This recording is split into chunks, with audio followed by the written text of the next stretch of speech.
Avant-dernier match de la compétition pour Warem samedi, c'était 3-0, une défaite pour Warem à Louvain.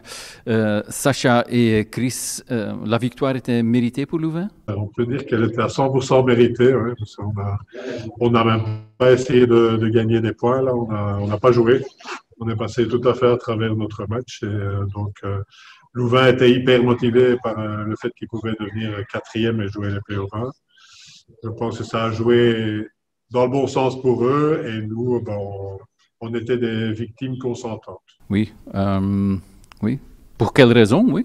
Aucune idée parce que j'ai eu aucun signal à l'entraînement que ça allait se passer comme ça. La seule chose, c'est que depuis la blessure de Rutger, c'est pas évident pour les joueurs de se concentrer à l'entraînement parce on n'est pas beaucoup. Il y a des étudiants qui ratent souvent des entraînements.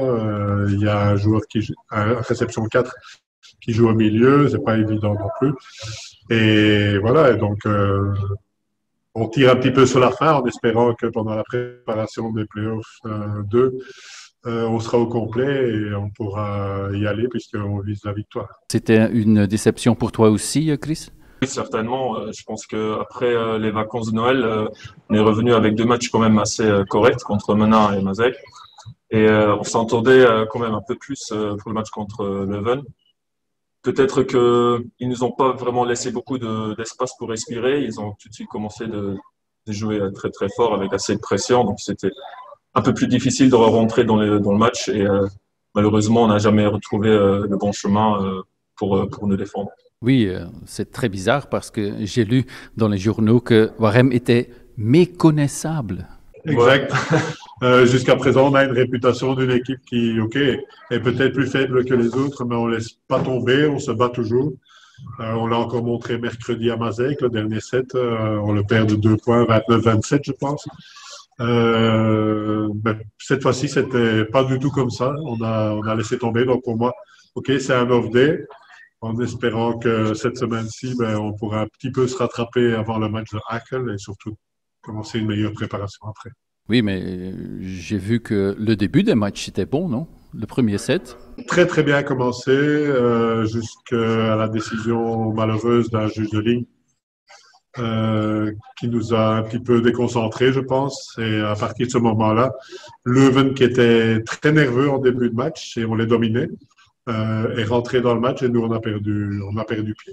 Et Chris, tu as joué contre Louvain. Est-ce que Louvain est prêt pour prendre le 4e ticket pour les playoffs? Je pense que pour prendre un 4e ticket pour le playoff, ça joue souvent sur la forme de la journée. Donc, faut voir comment leur prestation sera pour leur dernier match. C'est contre Mazec, c'est difficile, mais à Lost aussi, il y a un programme difficile. Oui, certainement. Contre Mazec, ce sera pas une tâche facile.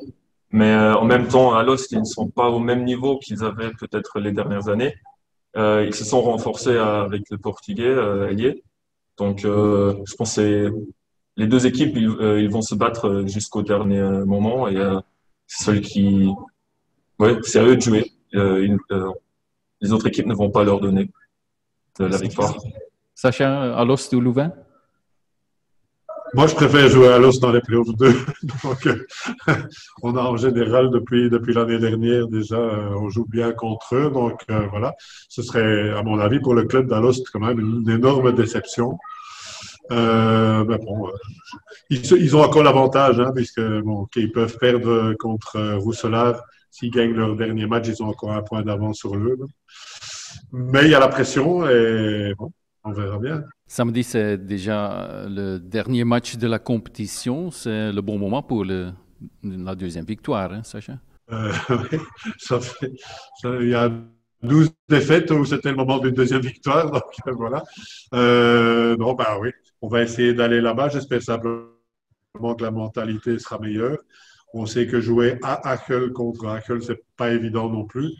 En plus, on sait aussi que c'est un adversaire pour les playoffs 2, donc on ne doit rien lâcher.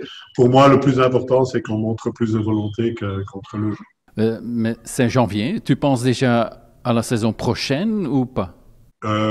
Pour l'instant, on pense match par match, puis on va penser aux playoffs 2, et je pense que pendant la période entre le dernier match de Hackle et on a quand même 5 semaines où on a le temps aussi de penser à autre chose, là, on va commencer à y penser. Ouais, c'est 5 semaines, c'est long, non, Chris? Oui, certainement. Je pense que la Ligue s'est pris un peu de marge si jamais il y avait des matchs qui devraient être reportés. Donc, c'était pas quelque chose de. C'était très intelligent en fait de programmer comme ça. Ouais, c'est un peu malheureux pour s'entraîner pendant 5 semaines et pas de jouer, mais c'est ça le boulot. Hein. Faut faire ce qui nous attend et on sera prêt pour pour la dernière phase. C'est pas possible de jouer en février, par exemple? Ça dépend pas de nous. Nous, on aurait préféré évidemment qu'il n'y ait qu'une ou 2 semaines entre, mais bon, d'un autre côté, les 5 semaines vont nous permettre de récupérer Zoutsma, qui nous aura manqué les dernières semaines. Donc, pour nous, c'est peut-être un avantage, mais pour Fred et moi, ça va être du boulot pour motiver les joueurs de jour en jour sans avoir un match qui vaut des points le week-end qui suit. Bonne chance samedi à Akel. Merci Sacha et Chris.